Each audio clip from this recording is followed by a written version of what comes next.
Hello again. We're back with more Witchfire, and today I'm going to attempt to demonstrate a different archetype, a different set of synergies.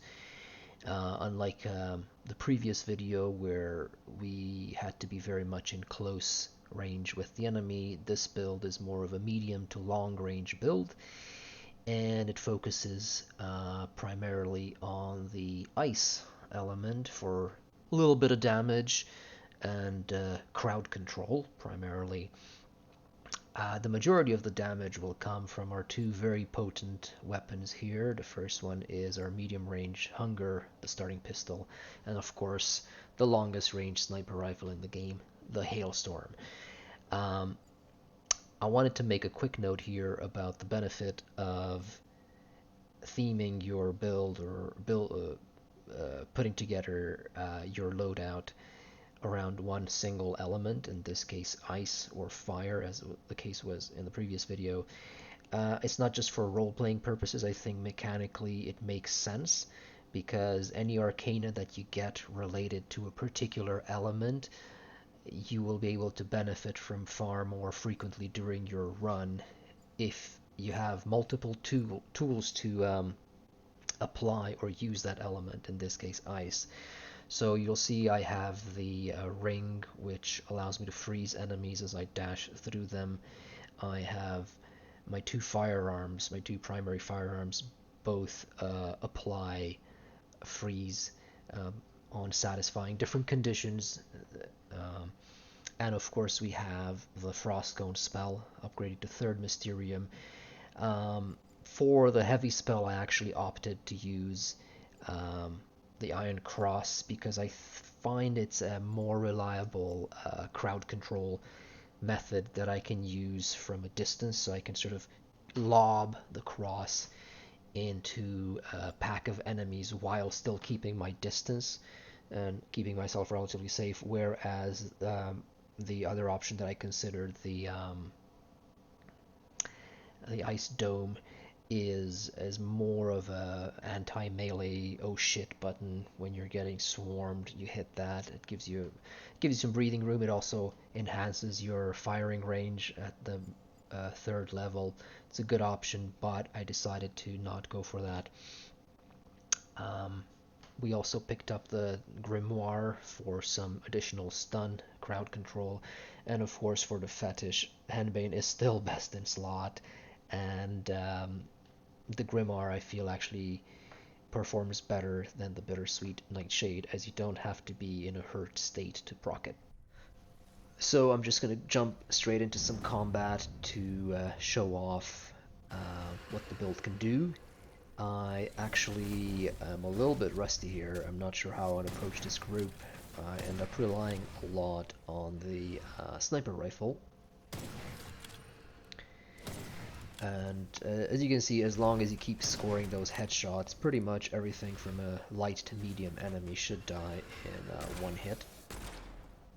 Switch over to the Hunger, hoping to demonstrate a little bit more of that medium range combat. I get a nice freeze on two enemies with the cone. Not three, unfortunately. In the current patch, freezing three enemies with the cone will reload the current weapon from the magazine, from the reserve, sorry, and hitting 5 targets with the Frostcone, or actually freezing them with the cone, 5 targets, is supposed to instantly refresh the spell. So far, I think that's going to be very difficult to get 5 enemies in a sort of a straight cone or line in front of you to accomplish that condition, but we will see. So in this clip here, you're going to see me having triggered the little mob of elites from the Warden, and I was just speaking earlier how it's probably going to be very difficult to get 5 targets in the line of sight with the Frostcone, where here it is. Yeah, that was surprisingly much easier. Granted, I had a bunch of vulture ammo, but I feel like even if I hadn't fired off the 1 or 2 shots initially, I would have been perfectly just fine with the Frostcone and my 2 primary handguns. Bit of an unfortunate spawn for ammo chests in this run. as the majority of the camps, the more challenging camps, are all down south, and about like 3 ammo chests are concentrated up north by the area boss, which is a bit unfortunate, and hopefully something they'll consider patching certain parameters around in the future so you don't end up with bizarre situations like that. I trigger another combat scenario here, a bunch of lights and mediums. Just realized I was in focus state here, so I could have shot his soul orb in theory. But I am running low on ammo, so I'm just trying to make every shot count. You see what I was saying earlier at the beginning of the run, that you can lob the Iron Cross in the middle of a group of enemies, so you don't have to be near them to kind of lock in place a bunch of enemies and then either freeze them with a cone, shoot them with hunger, with whatever, with hailstorm. So it fulfills a sort of a different purpose compared to the dome. Here you're going to see me stumbling around a bunch because as I'm about to chunk that guy down, the swordsman jumps in and kind of blocks my shots. Now the shield is up, I have to go in, punch the guy a bunch of times. Well, he's down. And I do believe this run ends up being not successful. I don't die right away here, but I end up being eventually surrounded as I play too aggressively. But even from these first couple of encounters, you can see the potential of this combination of items. The Shadow Mist Ring is quite a powerful tool, actually. It's my, my favorite dash item. It allows you to dash through enemies, basically granting you iframes, so to speak. Which I think you already had, but you had collision is what I'm trying to say. It grants you no clip. And as you dash through them, you do 60 points of damage to the enemy. So if you have high stamina on your character, you can dash multiple times through an enemy, and 60 points of damage is no joke. You can see that even with a powered up hunger, headshot on the grenadier is about 90 damage. So 60 is a good amount of damage that you can easily apply to a bunch of enemies just by dashing through them in quick succession. In addition to that, there is a chance of freezing the enemies, so that's just another source of freeze that I think will hopefully synergize with the rest of the elements in this build. First Arcana is not specifically related to ice, but fast reload for our current primary, actually for all 3 of our weapons, is a really good pick in general. You see me unloading a full clip on this guy's head, and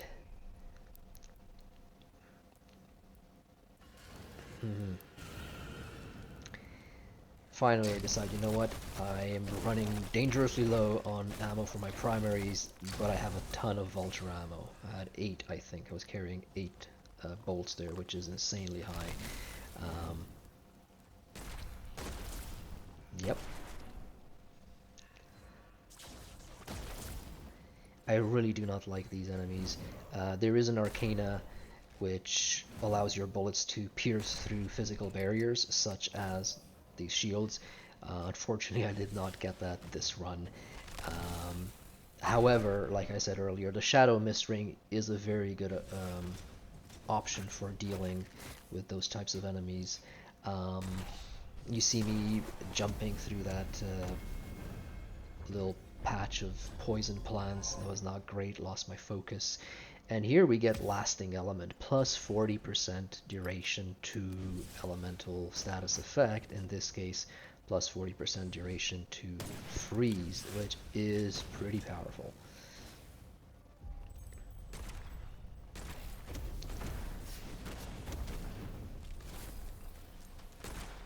I'm sure there are better players out there than myself, but I find keeping enemies in place as much as possible, taking my time with the shots, kind of essential when playing with the hunger, because its main power comes from um, a bit like the cricket. You need to chain not kills but headshots in this instance, and as you do that, the next magazine, the bullets become progressively more powerful depending on how many criticals or hit shots really you scored previously. Um, and so you have to play a bit slower. You have to target your shots a bit more carefully, and I think Frost is just the perfect element to complement that playstyle. And you see me here basically getting killed because I was trying to save my healing salve. So I decide I need to redeem myself, so I load up into the second area, Irongate Castle, to try to show off the build some more, and hopefully, like I did last time, be able to defeat the area boss, the Galley Slave, who is actually significantly tankier than the first familiar. I spawn next to two cursed chests, and the condition on the first one is to basically defeat the wave of enemies without taking any damage, and so far that's going pretty well. I get a fairly easy combination of enemies, some mediums, swordsmen, and some musketeers, and some lights. Um, Something to note about the Shadow Mist Ring is it acquires a target, and when you press dash, it will dash through that acquired target, sometimes regardless of what direction you're pressing, I feel.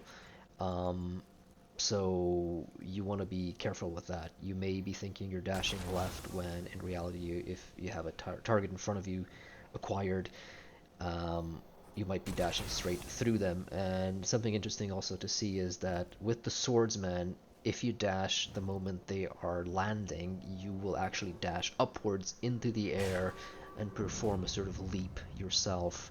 I go for a second curse chest and I get the same condition, which is take no damage. Get a decent frost cone here. I'm trying to play super safe and block everyone in place, but I think I end up getting tagged somewhere along the way, which nullifies. Yep, so now I've lost the treasure in the second chest. That's okay, we only took one hit, it's not too bad, and we already have another healing elixir to replace the one we used. Yeah, so we press on towards the gate of Irongate Castle.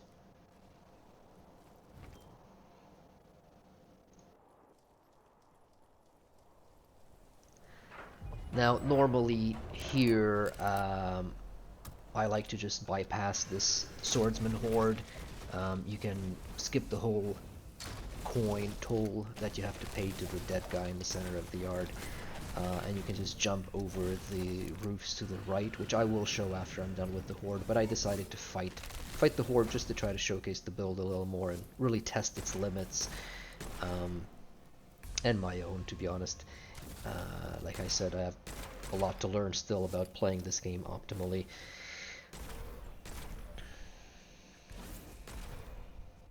I find swordsmen to be some of the toughest enemies to fight in large groups because their behavior can be pretty unpredictable with the way they jump in and out. And it's easy to get caught off guard, surrounded. You see me there a few seconds ago, jumping or hitting dash and basically leaping into the air because I had the swordsman acquired as a target for that spell, and oh, I got quite a few here, and I believe I got that 5 targets frozen. Okay. Bit of embarrassing play considering how well I lined my targets up, but I kept trying to get an even better shot, an even better angle, and I was a little bit indecisive.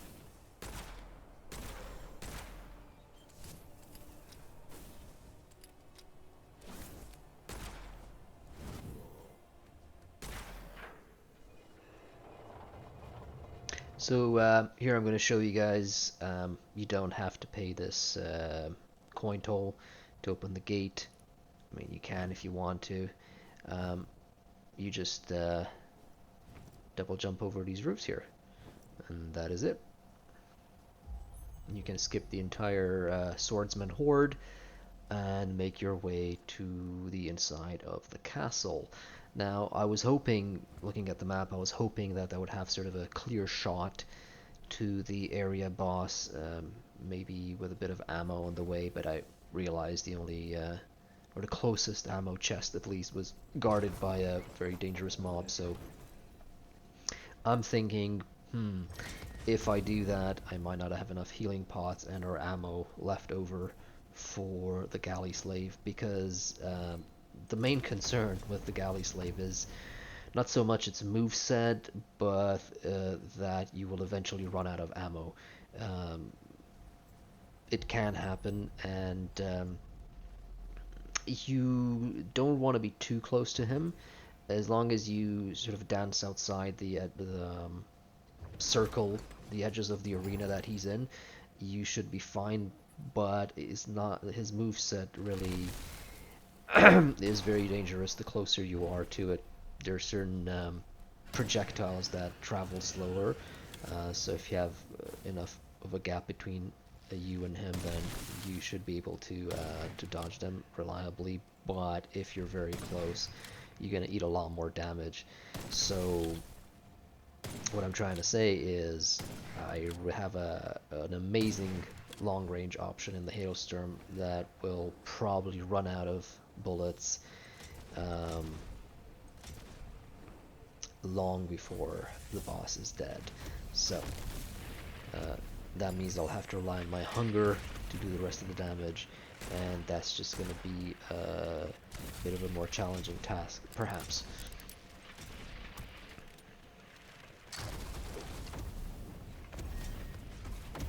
I remember being a little bit disappointed by the amount of damage that the vulture did here. I was expecting it to bounce around between the targets a lot more than it did. So I switched back to the sniper rifle and tried to score a few more criticals to proc that freezing AoE blast.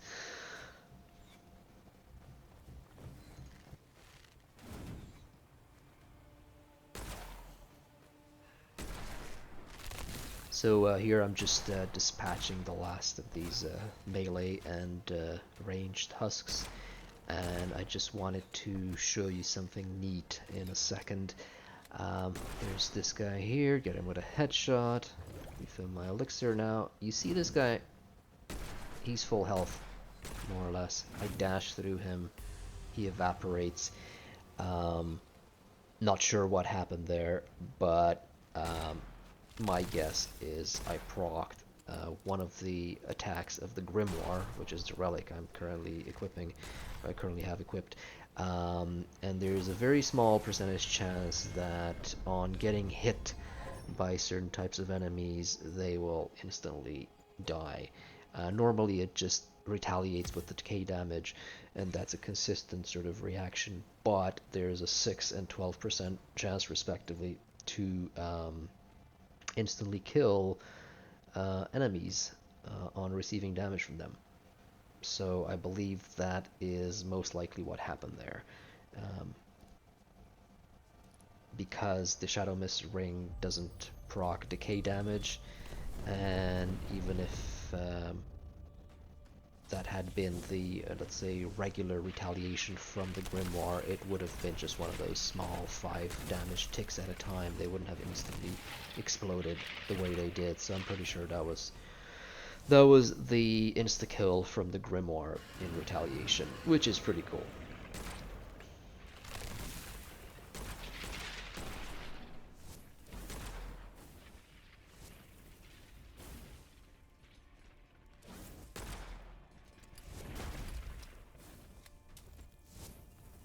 Something else that is cool and relates to the relics that we currently have equipped is right here.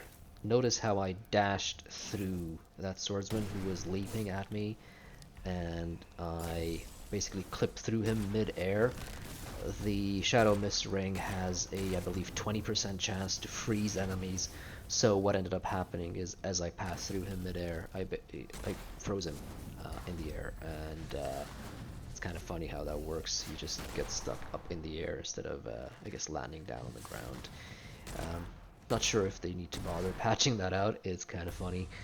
And potentially useful for gameplay purposes. I'm not sure which one I would prefer, to have them stay frozen up in the air, or have them perhaps, maybe it would be cool to have them land on the ground and take some damage proportional to the distance that they're falling, and you know, it would be sort of amplified damage because they're frozen and extra fragile. Something along those lines might be cool and add to the overall gameplay mechanics. So yeah, full disclosure here, I died again, not immediately after that point, but I eventually made it to the Galley Slave, and it was just a slow, painful death, boring death really. So what I decided to do is I jumped back into the portal, back into the area, and I got very lucky with the spawn here, and I do have this time a very, very clear shot to the boss, so I figured, you know what, I'm just gonna ignore as many of the enemies as I can and try to make a beeline to the area boss. You see me fumbling a little bit, trying to find my way on the map. I wish the minimap had more elements on it relating to you know, the architecture, the geometry of the actual space you're exploring. As it stands, it's really very minimal, and even the elements you do see on it, they are, let's say, it just has a very short range on picking up on important landmarks or collectibles and so on. Yeah, eventually I figure out that this is the way to go, which is through a group of enemies, but I'm committed to ignoring them, so here we are. Freeze, dash, dash. Try not to get hit, try not to waste any ammo. Almost there. Apparently a calamity spawned, or no, actually I believe I got hit by a sentinel, which is another enemy that so far I haven't really been a huge fan of. They're okay, you know, as long as you don't allow your sanity meter to completely drain. One trick to it is when they're closed, you can actually go ahead and punch them, and they do take damage. So if they're open, shoot them. If they're closed, walk up and punch them. That works. So here the tactic is pretty simple. Headshots. I like to just stay in this outer ring of the arena behind the pillars and the short wall, and try to land as many headshots as possible, make my hailstorm ammo go as far as it will. And you see, once he is frozen and you hit him again with a headshot, he takes bonus damage, takes 360 instead of 240 from it. Now you see that slow moving green projectile. Again, if you're close, chances of getting tagged by that are much higher. His attacks have pretty clear reads, so you know, you still have enough of a window to react. But something to keep in mind as well with the sniper rifle is it's considered a sort of heavy weapon. If you read the description of certain weapons like the shotgun and the hailstorm, it will say this weapon is unwieldy and consumes stamina. So every shot you make with the sniper rifle consumes stamina. You might find yourself not having enough stamina to perform a proper dash, and you'll probably see me getting tagged a couple of times here just for that reason. I think what happened there is I simply dashed into a corner, so I couldn't fully outrun the shockwave. And here, yeah, you can still do these mini dashes when you're out of stamina, but they're a lot less reliable, as you can imagine. Okay, I get the freezing headshot, but I went too far to do damage. Something to keep in mind is aiming down sights doesn't increase accuracy necessarily in the sense of stability of crosshair. However, it does increase range for most weapons. So what I could have been doing here, instead of hip firing, is I could have been zooming in and I'd be doing the 48 damage with each shot instead of the 10 or 5 or whatever I had been. The hunger is no slouch. You know, it can do very good damage once you start chaining those critical shots together and you're in range to not suffer any range penalties. But I think I was, yeah, lessons learned. Here we go, 22, 29, and that could be more if I were closer and if I were actually reliably chaining my headshots. There we go, 118, 95, much better. Yep. And here Henbane kind of saves my ass. I pop the healing salve and he hits me with 2 shockwaves in a row, but that immunity, man, gotta love it. And yeah, this is the Galley Slave. He has a very limited moveset actually, and it's more of a war of attrition. I believe he starts doing this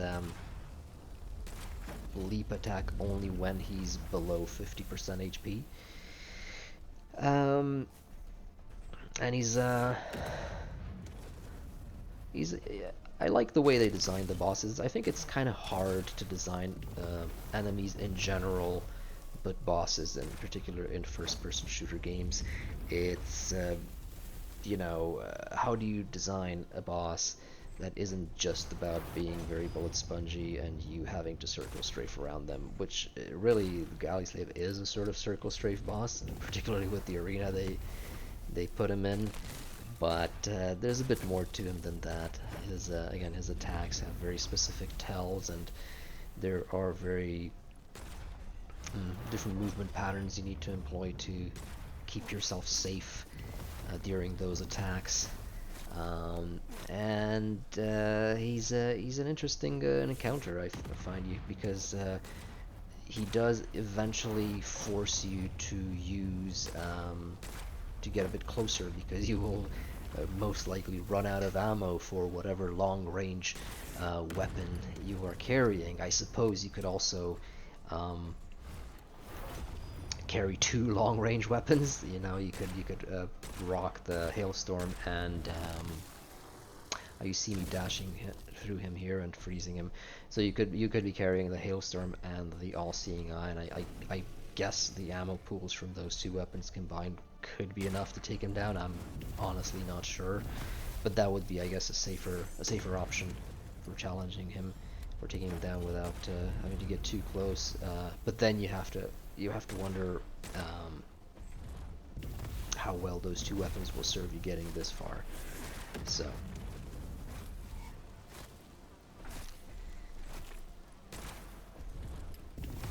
again, we reload at the wrong moment, we get tagged with a bunch of damage.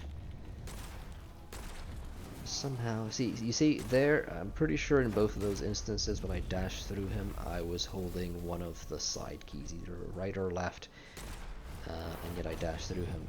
It works in this instance because there's no other enemy behind him, but any movement mechanic that is unreliable, that makes you do something other than what you're trying to input with your keys, I'm generally not a fan of. So I think they basically need to fix that. They need to remove that auto targeting from dash, and you know, have it obey whatever command you input. And if it happens to go through an enemy, then it clips through an enemy. If it doesn't, it doesn't. But it shouldn't sort of track and home you in onto enemies, which is what it seems like it's currently doing. I think at this point I'm purposefully trying to dash through him because I want to see if I can proc the frost again. And it's frankly possibly the safest thing to do, again, with the Galley Slave, since at this point there are no other enemies around him.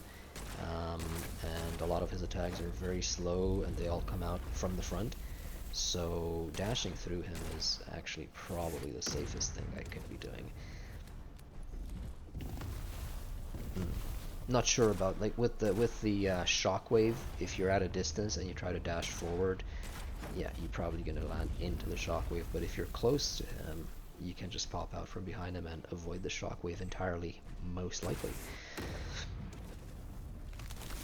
So yeah, at this point he is almost dead.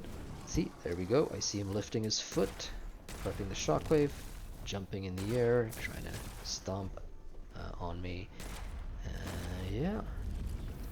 Now, as he does that pirouette, he twirls around. I know he's gonna throw the fast or the slow homing blight projectile or decay projectile. You don't actually have to dash too much to avoid that. It's enough if you just use your regular movement. It doesn't even have to be sprint, and you will be able to outrun it. It's only if he starts doing other attacks while you're being chased by the blight ball that you could get in trouble. You see me here trying to position in a way that I can pick up all the collectibles. And yeah, that is the run.